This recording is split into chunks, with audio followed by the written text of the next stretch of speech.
Making the headlines tonight, Deputy Prime Minister Thiep Banh led a delegation to inspect the historical site of Koh Thamar to prepare for the celebration of the 45th commemoration day of the historic journey leading to the overthrow of the Pol Pot genocidal regime. The ASEAN foreign ministers have agreed to jointly work towards establishing an ASEAN-India comprehensive strategic partnership.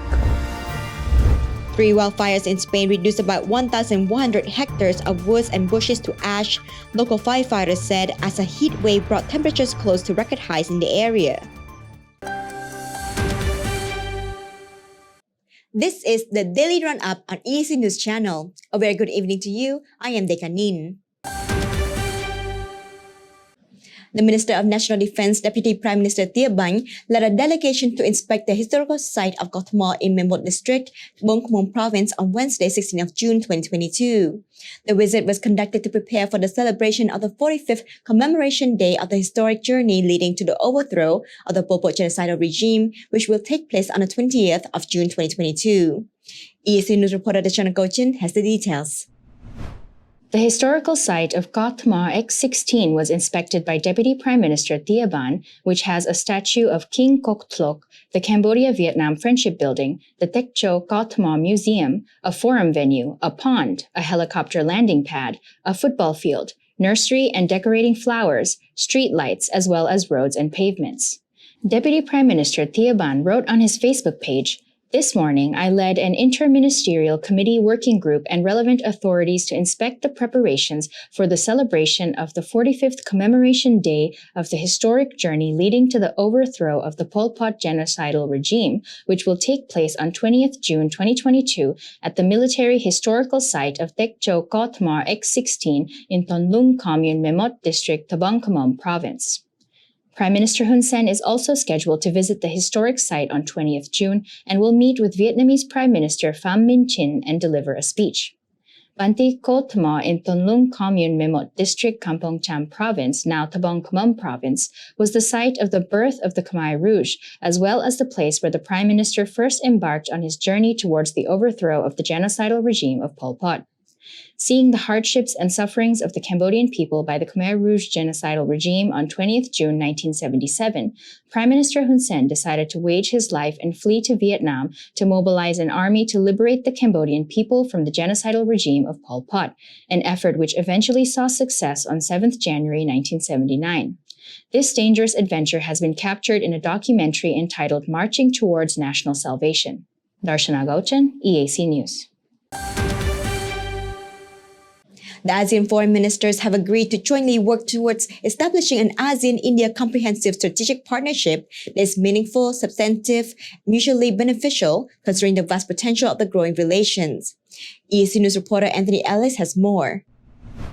According to a press release issued by the Cambodian Ministry of Foreign Affairs and Cooperation on the special ASEAN-India Foreign Ministers meeting and the 12th Delhi Dialogue held on Thursday the 16th of June in New Delhi, ASEAN foreign ministers expressed satisfactions with the steady progress achieved under the current ASEAN-Indian cooperation work plan to look forward for implementation of the joint statement and the ASEAN-India cooperation on the AOP and for peace, stability, prosperity in the region. Both ASEAN and India emphasised the importance of future increasing the depth of scope of the ASEAN-Indian cooperation in various areas. In order to recover more resilience from the COVID-19 pandemic and ensure long-term exclusive and sustainable development in the region that is for peace, stable and harmonious, some of the areas highlighted during the discussion were enhancing public health capacity, vaccine production, traditional medicine, blue economy, climate-smart agriculture, management and natural resources, renewable clean energy, human resource development with emphasis on science, technology and innovation, and land and air sea connectivity. The foreign ministers of ASEAN and India also exchanged views on region and international issues of common concern of interest, including ongoing developments in Myanmar and South China Sea, the Korean Peninsula, and impacts of ongoing war in Ukraine. During the special meeting, the foreign ministers of ASEAN and India recognised many achievements made in the past 30 years of the fruitful cooperation and reaffirmed their shared commitment to further deepening ASEAN-Indian broad-based strategic partnership for continued peace and prosperity in the region.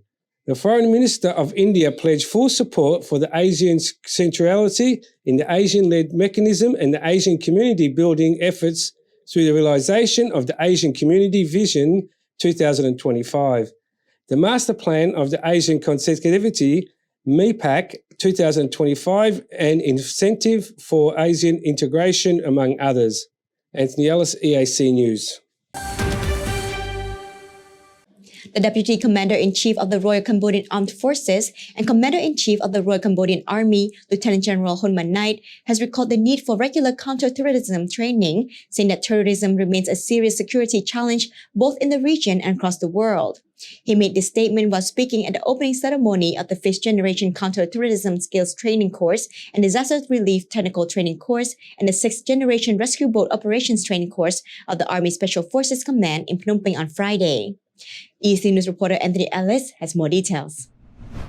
Lieutenant General Hun Manet has stated that counter-terrorism operations are typical of special operations involving diplomacy law. Tactics require cooperation, leadership, hierarchy, and clear organisational structure. Training skilled operators and continue to maintain their capabilities must be done rigorously along with the adequate equipment. He said the opening of the training course today was part of the capacity building for the regional armies and infantry divisions, as the first line-up force at the local level is complement to the National Counter-Terrorism Forces in line with restructuring and assigning additional tasks related to counter-terrorism, work with vital tasks in Cambodia, while terrorism remains a serious security challenge for both regionally and globally. He added that in addition to the core tasks of the combat preparation, standby and fighting, the Army also plays an important role in disaster relief missions such as floods and building collapses. Therefore, the training of the disaster relief technical skills, including skills such as driving and repairing boats for rescue, are also important for the trainees to learn, to meet operational standards and ensure the effective implementation of government regulations when disasters occur. 2 training courses were held this Friday morning, including the 5th Generation Counter-Terrorism Skills Training Course and Disaster Relief Training Course, and the 6th Generation Training Course on Driving, Repairing Rescue Boats. Lieutenant General Hun Manet thanked the Ministry of National Defence and the General Command of the Royal Cambodian Army Forces in the support to facilitate the implementation of the training duties of the Special Forces Command, and also expressed his high appreciation for the financial support and the materials provided by friendly countries, partner organisations, ministries, institutions, as well as all philanthropists who help increase the organisation's ability to facilitate training and other daily activities. Anthony Ellis, EAC News. The Secretary of State of the Ministry of Social Affairs, Veterans and Youth, and Secretary General of the Disability Action Council, Amchan Makara, has expressed concern about the rate of disability potentially increasing due to various chronic illnesses that will become a problem in the future, and which require much attention and participation for prevention. He made this statement at the opening ceremony of the second meeting of the Cambodian Association of Hands and People with Disability on Friday, 17th of June in Kampong Cham Province. EAC News reporter Dachan Kochin has more. On behalf of the Minister of Social Affairs and the Chairman of Disability Action Council, Wong Saut, Secretary of State Amchan Makara stated that the Cambodian government has always given consideration to persons with disabilities, recognizing the dignity, value, honor, and equal rights of all persons with disabilities, building on the foundation of freedom, justice, and peace in accordance with the Convention on the Rights of Persons with Disabilities, and with full recognition that disability is an evolving concept.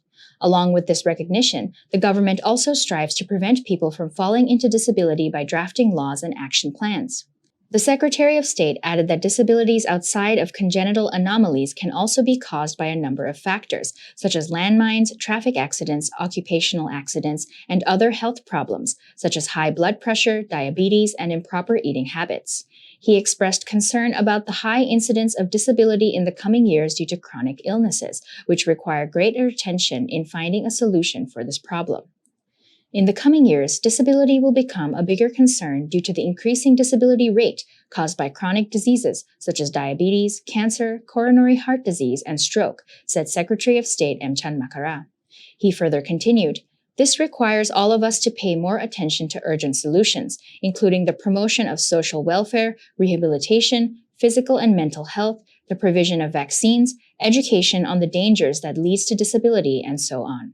The president of the Cambodia Virtue Medical Association, Dr. Uk Buti, told EAC News that according to his survey, many Cambodians are now facing high blood pressure and diabetes, and increased care is needed to prevent the disease from progressing to a point that could lead to disability.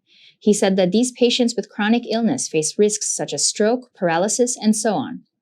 He encouraged people to cut down on eating junk food and to exercise regularly. At the same time, he requested all relevant officials to strictly inspect any products that contain chemicals and to increase media coverage, especially if it is possible to include health education related to these diseases in the state curriculum. He said, "This story needs to be disseminated. If it can be included in the education program, it would be better for the children to know so that they would not like packaged foods so much. Because when food is put in a bag, it means that they add preservatives, chemicals to keep the product for a long time." Secretary of State Mchan Makara said that disability issues involve multi-sectoral work that requires all stakeholders to work together to address them. Nowadays, persons with disabilities need to coordinate in terms of physical infrastructure, vocational training, education, treatment, rehabilitation, employment opportunities, funding, support policies, and more in order to promote the rights of persons with disabilities. According to the Mosfi Secretary of State, there are currently more than 690,000 persons with disabilities in Cambodia, accounting for 4.9% of the total population. The problem of chronic disease is also listed as a threat in the National Disability Strategic Plan 2019-2023. The third point of the introduction to the National Disability Strategic Plan 2019-2023 shows that the main causes of disability can be prevented by raising awareness of the dangers of unexploded ordnances and explosive remnants of war, the value of good nutrition, adequate traffic laws, and education to prevent traffic accidents, and also raising awareness of occupational safety and health care during pregnancy and postpartum. These are all points that are actively implemented in disability prevention strategies. Darshana Gauchan, EAC News.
If it's happening and you need to know about it, you'll get it all right here.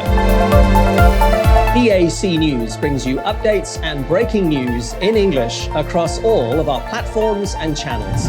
The EAC News app, YouTube, Facebook, Telegram, Twitter, and our website www.eacnews.asia. Join me and the rest of the EAC News team every day on your favorite channels.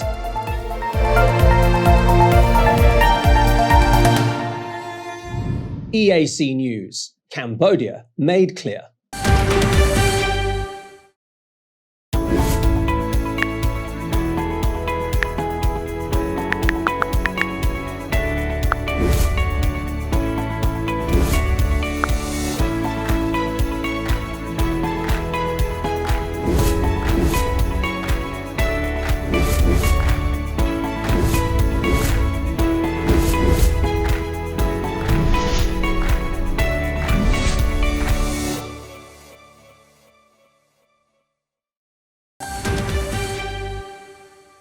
3 wildfires in Spain's Catalonia region reduced about 1,100 hectares, 2,700 acres of woods and bushes to ash. Local firefighters said on Thursday, 16th of June, as a heat wave brought temperatures close to record highs in the area, while there are floods happening in other countries.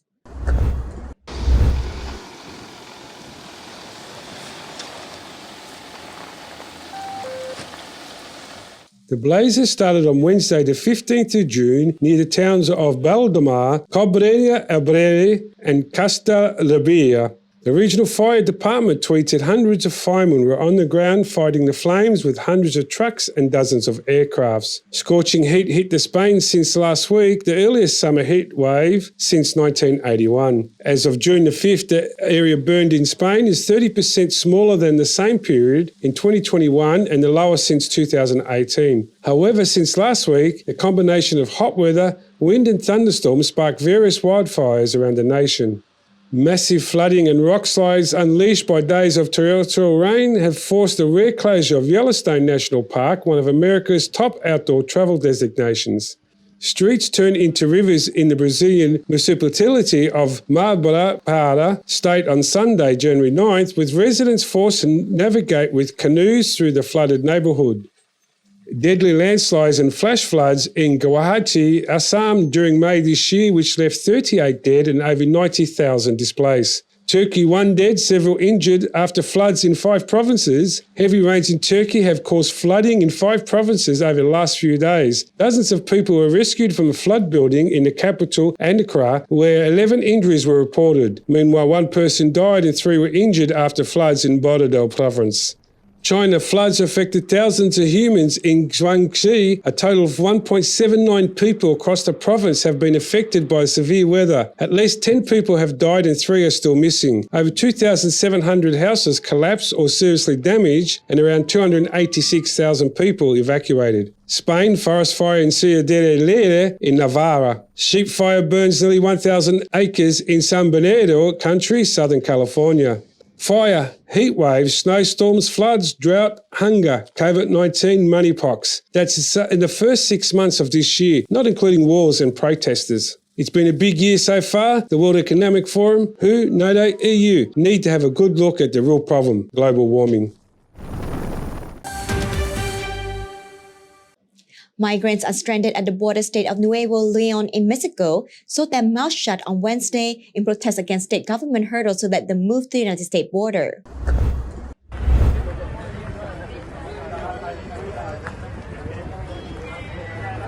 Despite having a visa that allows them to transit throughout Mexico, migrants haven't been able to get bus tickets to travel to the Mexico-US border. Protesters arrived at the government palace of Nuevo Leon and the capital city of Monterrey, waving their country's flags and chanting, "We want to go." Some protesters symbolically sewed their mouths shut in an attempt to get someone to listen. A migrant from Venezuela told reporters he would rather die in Mexico than be deported to his country. The protest comes on the heel of the US-hosted Summit of the Americas, where a series of migrant programs supported by various countries across the hemisphere and Spain were disclosed. Those programs include the United States and Canada committing to taking more guest laborers, providing legal pathways for people to come work, and other countries agreeing to greater protections for migrants. Several thousand migrants, many from Venezuela, set off from southern Mexico early Monday, 6th of June, aiming to reach the United States. At least 6,000 people, according to witnesses, left the border city of Tapachula. Mexico's National Institute for Migration did not provide an estimate of the group's size and provided no additional comment on the caravan. Record numbers of migrants last year attempted to cross the US-Mexico border illegally.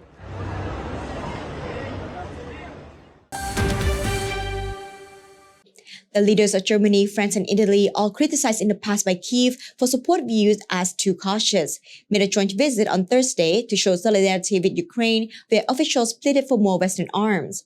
France's Emmanuel Macron, Germany's Olaf Scholz, Italy Mario Draghi, and Romania's Klaus Iohannis were shown gutted, burnt-out buildings. Air raid sirens blared in Kyiv as the French President Emmanuel Macron, Germany's Olaf Scholz, and Italy's Mario Draghi began with the leaders' tour, a nearby town wrecked early in the war. The leaders were joined with Romanian President Klaus Iohannis, toured Imprin, a town northeast of the capital devastated soon after the invasion began on February 24th, where withdrawing Russian forces left behind bodies littering the streets. They were showing the wreckage of a car which Ukraine says was targeted by Russian troops when the mother and children were inside. Irpin, a town northeast of capital Kyiv, was devastated early in the war, where withdrawing Russians forced ones left behind bodies littering the streets. The visit had taken weeks to organise, while the three most powerful EU leaders all fended off criticism over positions described as a deferral to Russian President Vladimir Putin. Still, the move by the three to travel together held strong symbolism at the pivot moment. A day before the EU's Executive Commission is expected to recommend pushing forward the Ukraine's bid to join the bloc, which EU leaders are expected to endorse a summit next week. Schulz, Macron and Draghi all said that they're strong supporters of Ukraine who have taken major practical steps to reduce Europe's dependence on Russia's energy-defined weapons to help Kyiv. But Ukraine has long criticised Schulz over what regards as Germany's slow delivery of weapons and reluctance to severe economic ties with Moscow, and was furious this month at Macron for not saying in an interview that Russia must not be humiliated. Italy has also proposed a peace plan, which Ukraine's fear could lead to pressure on them to give up territory. Ukraine is taking hundreds of casualties a day as the war entered its brutal traditional phase of the East. Kyiv says it urgently needs more weapons, especially artillery and rockets, to counter Russia's firepower advantage. After holding talks with Ukraine President Vladimir Zelensky, the leaders signalled that the Ukraine should be granted European Union candidate status, a symbolic gesture that would draw Kyiv closer to the economic bloc.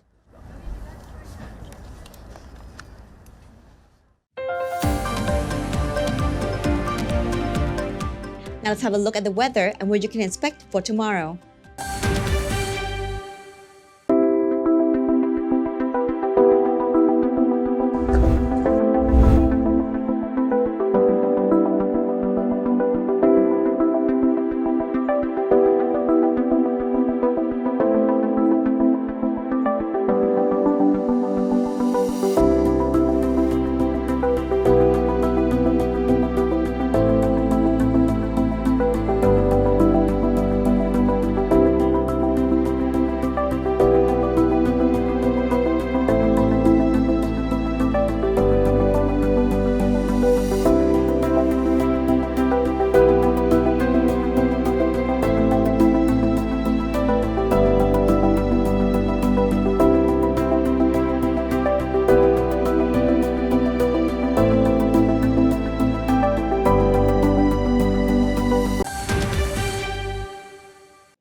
The French Institute of Cambodia kicked off its third cultural season of its annual program earlier this month on the 2nd of June 2022.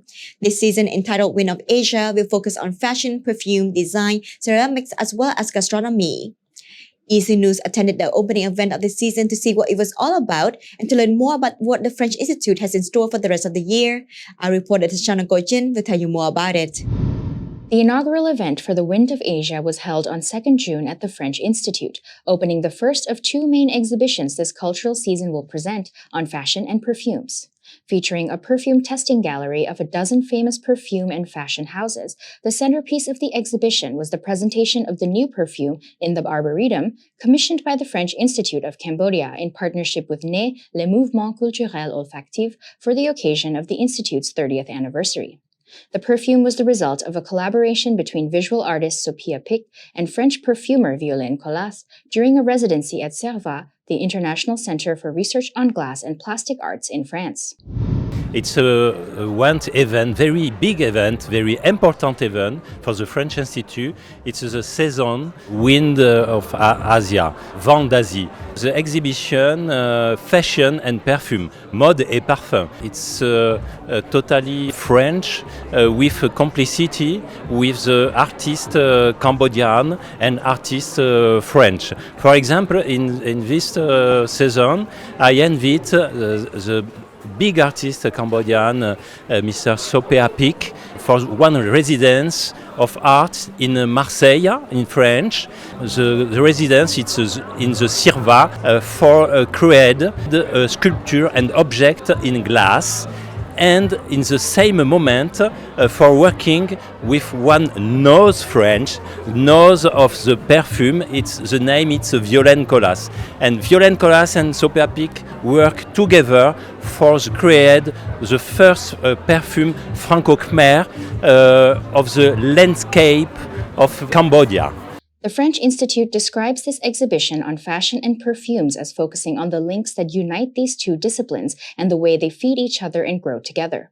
Matthew Chevara, one of the co-founders of the olfactory periodical Nez, who partnered with the French Institute to organize this event, explained that fashion and perfume have been long tied together in history. This event is called Mode et Parfum, so fashion and perfumes, and try to gather the creator of fashion and the perfume industry. And it started in the beginning of the 20th century, and it was a kind of craft in the beginning, and now it's becoming step by step a real industry. And the relationship between perfume and fashion is now really difficult to disconnect, and sometimes the signature is mainly supported by perfume more than clothes for creators. Regarding the specific creation of the perfume in the Arboretum made for the occasion of the French Institute's 30th anniversary, Chevara explained a bit about how Nez helped to bring together Sophia Pick and Violin Colas to create a fragrance that reflects Cambodia, but also the artist's memories and personal olfactory experience. Every issue of our magazine, Nez, we try to invite someone in another field of creation to meet a perfumer and to try to work together to explore the olfactory culture and to create a perfume, original and exclusive perfume. So for this last issue, so we invited Sophia Pick, one of the most famous artists in Cambodia, to explore with Violin Colas from Man Company, which is a fragrance house based not so far from Grasse in the southeast of France, and they try to follow a fragile path of memories, his memories about a walk in the forest, and trying to find the different elements which defined the smell of the forest when he walks through it. Speaking with the artist and creator himself, Sophia Pick, who traditionally works with natural materials such as bamboo, rattan, burlap, wood, and stone, said he was approached by the French Institute and Nez to see if he was interested in creating a scent that speaks about his experience of working with natural materials and living in Phnom Penh. He is notably the first artist from Southeast Asia to be invited in residence at Servat. He said the process of creating the perfume took around 4 or 5 months in total and first began with an online conference call with perfumer Violin Colas and a team of other French perfume experts. I asked them a lot of questions, obviously, about how do you get the scent? How do you get the root of it? Where do they make it? What does it look like? You know, like what is the quantity? And then how do you mix it? And so during the process, they sent me about 25 different scents, and then I was to narrow them down to a smaller percentage. And then they start with those, and they start mixing a certain part with this part, that part, and then they send me some more, and then I go meet them 2 times in Paris, and until we get to basically 2 or 3 scents, and then we meet one last time at the studio where I was a residency in Marseille at Servat. And so we basically work at it for, I don't know, maybe 4 or 5 months actually to get to the final product. Regarding what kind of positive impact he hopes the creation of this perfume will have on Cambodian culture, Pick said he hopes to see more Cambodian perfumes embodying the olfactory sensibility of the country get made and represented internationally. I would think that this relationship can continue, not just for me, but maybe for another artist to come, or even just for myself possibly, if somehow the Cambodian people receive it in a positive manner, then perhaps to design a bottle maybe in the future, and also to have a name that it come from here. Because as far as I know, there's no Cambodian perfume per se. We use other people's perfume, so I think it's important that we start to think in terms of the scent that come from our country, and then trying to make that more universal. It would be great to go to an haute couture, a shop and not just find other people's perfume, but also your country's perfume as well. And I'm just a small part of it, but hopefully, like in the future, there would be more. The event was a bustling affair attended by many members of the public and also featured some high-profile guests, such as the Minister of Culture, Phung Sakona, who delivered a short speech to open the evening festivities and also happily toured the perfume exhibition.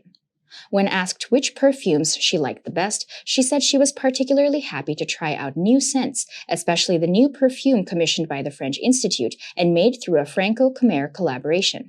ខ្ញុំតាមពិតខ្ញុំហាត់ក្លិនទាំងអស់ណាទឹកអប់នីមួយមានភាពប្លែកគ្នាមានលក្ខណៈពិសេសរៀងខ្លួនចាខ្ញុំក៏ពេញចិត្តខ្ញុំចង់សាក់លបងទឹកអប់ដែលខ្មែរយើងធ្វើថ្មីពីព្រោះក្លិននេះយើងធ្លាប់ដឹងគឺជាក្លិនដែលយើងដើរកាត់តាមវាលស្រែយើងធំក្លិនផ្កាស្រូវតាមពិតផ្កាស្រូវមិនមែនក៏អូបដូចផ្កាម្លិះអីចឹងទេប៉ុន្តែមានក្លិនវានៅពេលដែលស្រូវចេញផ្កាយើងដើរទៅពេលដែលខ្យល់បក់មកស្រូវមានក្លិនផ្កាស្រូវយើងទទួលអារម្មណ៍នៅពេលដែលយើងធ្វើហិតទឹកអប់ហ្នឹងហើយនឹងស្លឹកកសីចាតាមពិតការស្រឡាញ់ទឹកអប់មនុស្សម្នាក់ៗខុសគ្នាចាប៉ុន្តែខ្ញុំគិតថាយើងគួរតែប្រើប្រាស់ខុសគ្នាដែរកុំតែទឹកអប់ប្រមុខទៅហៅ Chanel ឬក៏យកយើងអាចសាកល្បងនៅអ្វីដែលជាកូនខ្មែរយើងធ្វើថ្មីដែរ Outside the gallery, Japanese artist Lei Saito was engaged in a culinary performance, creating a giant food-based installation and culinary landscape on a white table for onlookers to observe. Saito has been based in Paris since the early 2000s and was personally invited to Cambodia by the French Institute's director, Valentine Rodriguez, to take part in this event and cultural season. She said it was her first time visiting Cambodia and was inspired by the new culture. She spent several days researching Cambodian cuisine, doing taste tests, and preparing local ingredients for her installation. Saito took about an hour to complete the full installation, and at the end, attendees were able to eat the artwork directly off the table. When asked what she hopes people will take away from her performance and art, she said it would be nice if her work could trigger old memories or inspire new imaginations of landscapes in people's minds. If they can start discussing about, it reminds me the food I ate before somewhere, or what is this, or it can be, or so if it can invite some new imagination for people, it will be very nice for me. And because I'm making food landscapes, but it can be another landscape. When it's related to each person's memories, and then they can imagine another thing, another new landscape. That will be nice. Speaking with some event attendees, everyone seemed very happy and excited to smell and try out all the perfumes, and also seemed eager to attend more events organized by the French Institute in the future, particularly those part of this cultural season's program. One attendee, Ratana, said she had heard about the event from friends and had also attended a previous lecture hosted by the French Institute on the history and process of making perfumes. On the first day of the event, we actually went to the lecture of how the perfume was made and like how it was made back then from a long time ago, and it's really interesting. And I think it takes a lot of like knowledge, and you actually need to understand about a lot of different factors in order to actually design a perfume that is like so well fitted and smells good and everything. Another attendee, photographer Vanak Kun, said he heard about the event through Facebook and came to get inspired by the exhibition and other artists' work. I'm a big fan, I can say, for IFC. So because the thing always have new thing that I love to see. Also, it's good for me as an artist that I can learn from different artists from different world, different country, different world. The event was capped off with a hip-hop concert by Clap Your Hands artists Sreliak and Vinvitu, exciting attendees who could be seen dancing the night away. The fashion and perfumes exhibition can still be experienced by all members of the public at the French Institute of Cambodia in Phnom Penh from 2nd June until 22nd October.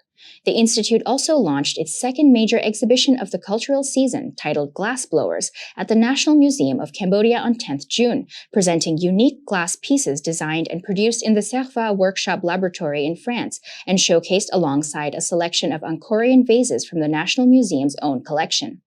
The Glassblowers exhibition will remain at the National Museum until 30th September, so don't miss out on this exclusive chance to see the crossover of modern and traditional French and Khmer art pieces.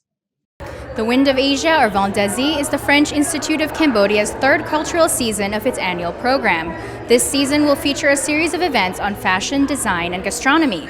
These events can be experienced from 2nd of June until the 22nd of October at the French Institute, the National Museum of Cambodia, and elsewhere. Darshana Gauchen, EAC News, French Institute, Phnom Penh. Thank you for watching the Daily Roundup here on EAC News Channel. For more breaking news and updates, check our website eacnews.asia or search EAC News on Telegram, Smart TV, or at your favorite app store. More from EAC News team tomorrow night at 8 p.m. See you then.